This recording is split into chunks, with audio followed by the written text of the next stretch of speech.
Hello everyone, welcome to online study YouTube channel. Online study YouTube চ্যানেলে আপনাদের সবাইকে এই ভিডিওতে স্বাগত। তো সম্প্রতি পশ্চিমবঙ্গে অন্নপূর্ণা ভান্ডারকে কেন্দ্র করে আবারও কিন্তু একটি নতুন সার্কুলার পশ্চিমবঙ্গ সরকারের তরফ থেকে জারি করা হয়েছে, যেখানে আবারও কিন্তু এই অন্নপূর্ণা ভান্ডারকে কেন্দ্র করে চরম বিভ্রান্তি শুরু হয়েছে, যেখানে পশ্চিমবঙ্গ সরকারের তরফ থেকে আবারও বেশ কিছু নতুন শর্ত কিন্তু নিয়ে আসা হয়েছে এই সার্কুলারের মাধ্যমে, এবং যেখানে আবেদন করার জন্য যে যোগ্যতা, সেই যোগ্যতার ক্ষেত্রেও কিন্তু নতুন শর্ত নিয়ে আসা হয়েছে। তার ফলে অনেকেই কিন্তু এখন আশার আলো দেখছেন, এবং এর ফলে যারা আবেদন করেছেন এবং যাদের ফর্ম রিজেক্ট হয়ে গেছিল তারাও এবং যারা আবেদন করবেন ভাবছিলেন, এই সমস্ত ক্যান্ডিডেটদের মধ্যে কিন্তু একটি নতুন আশার আলো তৈরি হয়েছে। তো এই ভিডিওর মাধ্যমে এই যে সম্পূর্ণ যে সার্কুলার, সেটা আপনাদের কাছে যেমন আমি তুলে ধরবো, তার ফলে আগামী দিনে কারা কারা আবেদন করতে পারবেন, কারা কারা আবেদন করতে পারবেন না, আশা কর্মীদের নিয়ে যে বিভ্রান্তি শুরু হয়েছিল তাদেরই বা কি হবে, এই সম্পূর্ণ যে বিষয়গুলি আছে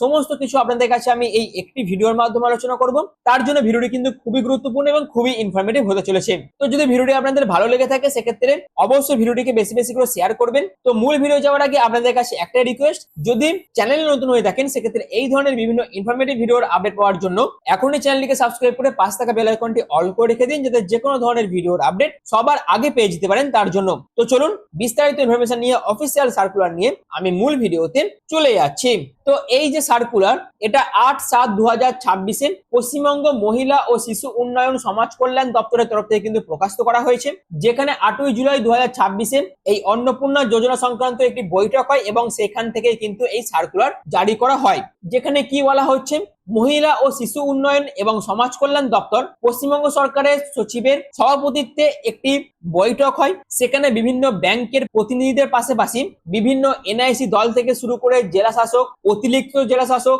এসডিও থেকে শুরু করে বিডিও, কমিশনারেট, এরা প্রত্যেকে কিন্তু এই যে বৈঠক, সেই বৈঠকের মধ্যে উপস্থিত ছিলেন। যেখানে অন্নপূর্ণা যোজনাকে কেন্দ্র করে বর্তমানে যে বিভ্রান্তিকর পরিস্থিতি শুরু হয়েছে এবং যে সমস্যাগুলি তৈরি হয়েছে, যেখানে আবেদন প্রক্রিয়ার সময় যে সমস্ত সমস্যাগুলির সম্মুখীন হচ্ছেন প্রত্যেক মহিলারা, সেইগুলিকে কেন্দ্র করে বিভিন্ন রকম প্রশ্ন কিন্তু এই বৈঠকের মধ্যে তোলা হয়। যেখানে ডিএম মুর্শিদাবাদ থেকে শুরু করে দক্ষিণ চব্বিশ পরগনা থেকে শুরু করে নদিয়া, মালদা, পূর্ব মেদিনীপুর এবং তার পাশাপাশি বিভিন্ন মুখ্য ব্যবস্থাপক যে সমস্ত প্রধান কার্যালয়গুলি রয়েছে, তার মধ্যে রামপুরহাট থেকে শুরু করে আরামবাগ, কোচবিহার, বিডিও, বাদুড়িয়া, খড়গপুর 1, লাভপুর, তার পাশাপাশি জগদ্দলপুর, ছাতনা, খড়গপুর, হলদিয়া, আমতা 2, তার পাশাপাশি মাথাভাঙ্গা, সাতুরি, পটাশপুর, পান্ডুয়া, ময়না, নবগ্রাম, দাঁতন 2, সাগর, রঘুনাথপুর 2, খয়রাসল, এই বিভিন্ন জায়গা থেকে কিন্তু বিভিন্ন বিষয় উপস্থাপন এই বৈঠকের মধ্যে করা হয় এবং সেই সমস্ত বিষয়গুলি সমাধান করা হয়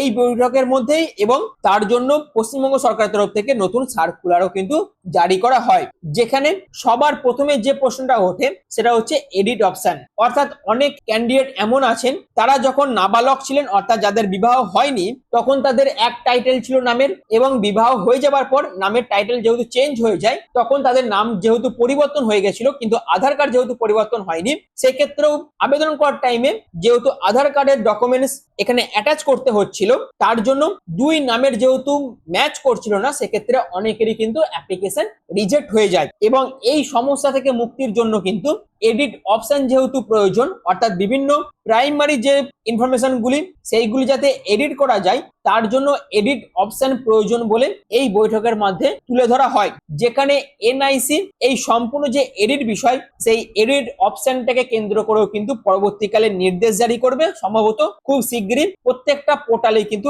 এডিট অপশন চলে আসবে। এরপরে যারা যারা আবেদন করেছেন অন্নপূর্ণা ভান্ডারে এবং যাদের ভেরিফিকেশন চলছে এবং যাদের ভেরিফিকেশনের পরে রিজেক্ট বলে গণ্য করা হচ্ছে, কি কারণে তাদের রিজেক্ট করা হচ্ছে, সেই সমস্ত তথ্য কিন্তু এর পরবর্তীতে পোর্টালে আপলোড করা হবে। অর্থাৎ আপনারা লগ ইন করেই দেখতে পাবেন যে আপনাদের কি কারণে আপনাদের অ্যাপ্লিকেশন রিজেক্ট করা হয়েছে। তার পাশাপাশি যাদের আবেদন রিজেক্ট করা হবে, অর্থাৎ যাদের অযোগ্য বলে বিবেচনা করা হবে, তাদের আবেদনগুলো কিন্তু ফাইনালি ভাবে তখনই রিজেক্ট করা হবে না। এখানে এই সার্কুলারের মধ্যে বলা হয়েছে যাদের রিজেক্ট করা হবে তাদের কিন্তু তাদের অ্যাপ্লিকেশন গুলি এনকোয়ারি অফিসার স্তরে কিন্তু উপলব্ধ থাকবে, এবং তারাও কিন্তু পরবর্তীকালে কি কারণে তাদের অ্যাপ্লিকেশন রিজেক্ট হচ্ছে সেটাও কিন্তু তারা ভেরিফাই করবে। এছাড়াও কেউ যদি অন্নপূর্ণা ভান্ডার পেয়ে থাকে এবং সে যদি পরবর্তীকালে নিজেদের নাম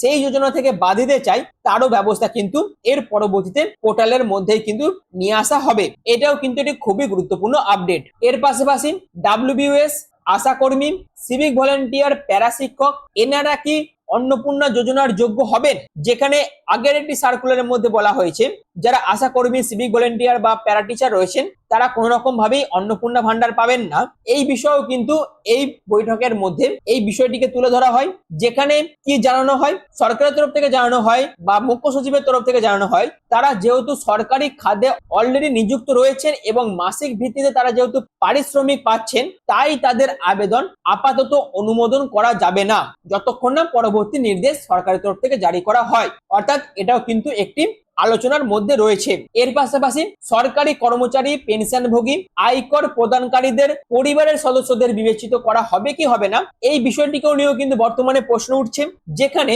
আগের একটি বিজ্ঞপ্তিতে পরিবারের সদস্যদের সম্পর্কে যেহেতু কোনো কথা উল্লেখ ছিল না, অর্থাৎ ফার্স্ট যে নোটিফিকেশনটা প্রকাশিত হয়েছিল পশ্চিমবঙ্গ সরকারের তরফ থেকে সেখানে শুধু বলা হয়েছিল যে যিনি প্রাপক অর্থাৎ যিনি এলিজিবল ক্যান্ডিডেট বা যিনি মহিলা এখানে আবেদন করবেন তিনি যদি সরকারি কর্মচারী না হন, তিনি যদি পেনশন না পেয়ে থাকেন, তিনি যদি আয়কর প্রদানকারী না হয়ে থাকেন, সেক্ষেত্রে তিনি কিন্তু অন্নপূর্ণা ভান্ডারে আবেদন করার জন্য বা অন্নপূর্ণা ভান্ডারের জন্য তিনি কিন্তু এলিজিবল। কিন্তু এখন যখন ভেরিফিকেশন হচ্ছে তখন দেখা যাচ্ছে যাদের পরিবারের মধ্যে সরকারি কর্মচারী রয়েছে বা কেউ যদি পেনশনভোগী থাকে বা কেউ যদি বা কারোর পরিবার যদি আয়কর প্রদান করে থাকে সেই সমস্ত পরিবারের মহিলাদেরও কিন্তু অ্যাপ্লিকেশন রিজেক্ট করা হয়েছে। তার ফলেই এই সম্পূর্ণ বিষয়টিকে নিয়ে কিন্তু প্রশ্ন ওঠে এবং এই সম্পূর্ণ বিষয়টি যখন জানানো হয় তখন বর্তমানে আবেদনকারীর পরিবারের সদস্যরা অনুমোদিত তালিকায় অন্তর্ভুক্ত করা যাবে না, অগ্রাধিকার দিতে হবে প্রকৃত দরিদ্র ও যোগ্য মহিলাদের এবং এই সম্পূর্ণ বিষয়টাকে কেন্দ্র করেও সরকারের তরফ থেকে কিন্তু সামনের দিনে নির্দেশকে জারি করা হবে। অর্থাৎ পুরো বিষয়টা হচ্ছে কোনো একটি পরিবারের কেউ যদি সরকারি কর্মচারী হয়ে থাকেন বা কেউ যদি পেনশনভোগী হয়ে থাকেন বা কেউ যদি আয়কর প্রদানকারী হয়ে থাকেন, সেক্ষেত্রে সেই পরিবারের যিনি অন্নপূর্ণা ভান্ডারের জন্য এলিজিবল বা অন্নপূর্ণা ভান্ডারের জন্য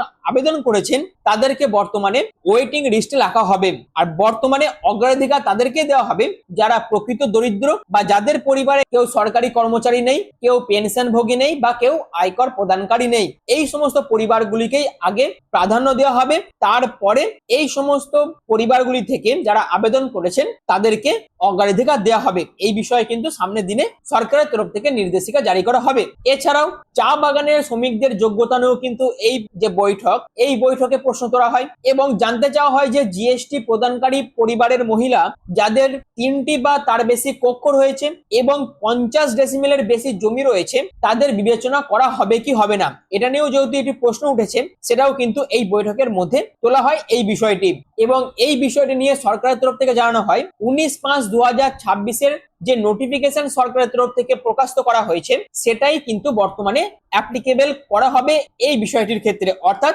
সেখানে যেহেতু এই বিষয়ে কোনো রকম হস্তক্ষেপ করা হয়নি তার জন্য যাদের বাড়িতে 3টের বেশি কক্ষ রয়েছে, 50 ডেসিমেলের বেশি জমি রয়েছে বা যাদের পরিবারের মহিলারা জিএসটি প্রদান করে থাকে তারাও কিন্তু অন্নপূর্ণা ভান্ডারের জন্য এলিজিবল হবে এবং এই কারণে যাদের ফর্ম রিজেক্ট হয়েছিল তাদেরও কিন্তু ভেরিফাই করে দেওয়া হবে এবং সম্ভবত মনে হচ্ছে 15 তারিখের মধ্যে তাদের অ্যাকাউন্টেও টাকা কিন্তু ঢুকে যাবে। এবার আসি এই যে অন্নপূর্ণা ভান্ডারের যে ভেরিফিকেশন সেই ভেরিফিকেশন কেন এত লেট হচ্ছে সেই বিষয়টাও যখন এই বৈঠকের মধ্যে ওঠে তখন সরকারের তরফ থেকে বলা হয় যে যেহেতু প্রত্যেকটা পোর্টালে ডকুমেন্টস আপলোড করতে যেহেতু অনেক বেশি টাইম লাগছে তার জন্য অফলাইনে যারা আবেদন করেছেন তাদের যে হার্ড কপি আছে সেই হার্ড কপিগুলিকে ভেরিফাই করে স্বাক্ষর করে সিলমোহর দিয়ে সেইগুলো ভেরিফিকেশন প্রসেস যাতে কমপ্লিট করা হয় তার জন্য কিন্তু সরকারের তরফ থেকে নির্দেশ দেওয়া হয়েছে। অর্থাৎ সম্পূর্ণ বিষয়টা যাতে খুবই তাড়াতাড়ি কমপ্লিট হয় তার জন্য কিন্তু সরকারের তরফ থেকে নির্দেশ দেওয়া হয়েছে। এর পাশাপাশি প্রত্যেকটা জেলা প্রশাসন তলে এই ডকুমেন্টস আপলোডের জন্য যেহেতু প্রচুর পরিমাণে কর্মী দরকার তার জন্য আশা কর্মী, আইসিডিএস কর্মী, সহায়ক এই সমস্ত যে সমস্ত কর্মীরা রয়েছে তাদেরকেও কিন্তু এই কাজের সাথে যুক্ত করার কথা বলা হয়েছে এবং যারা যারা এই কাজের সঙ্গে যুক্ত হবে তাদেরকে উপযুক্ত সম্মানিক দিয়ে এই সমস্ত কর্মীদেরও কিন্তু এই ভেরিফিকেশনের কাজে নিযুক্ত করতে বলা হয়েছে প্রত্যেকটা বিডিও অফিসকে। এর পাশাপাশি ডিজিটাইজেশন, অনুসন্ধান, যাচাইকরণ ও অনুমোদনের সঠিক মনিটরিং এর জন্য এনআইসি এর মাধ্যমে এমআইএস একটি প্রদান করা হবে যার সময়সীমা 9/7/2026 অর্থাৎ 9 তারিখ থেকে কিন্তু এই যে সম্পূর্ণ বিষয়টা সেই মনিটরিং এর কাজ কিন্তু শুরু হয়ে যাবে এবং অফলাইনে যারা আবেদন করেছেন এবং যারা তাদের বর্তমান যে আবেদন প্রসেস অ্যাপ্লিকেশন স্ট্যাটাস যারা যারা দেখতে পাচ্ছেন না, এই রকম বিডিও অফিসে বিপুল সংখ্যক যে অফলাইনে আবেদনপত্র জমা পড়ে রয়েছে সেইগুলিকে ভেরিফাই করে এবং সেই তথ্যকে সংরক্ষিত করার কথা বলা হয়েছে সরকারের তরফ থেকে। এবং কোনো ব্যক্তি যদি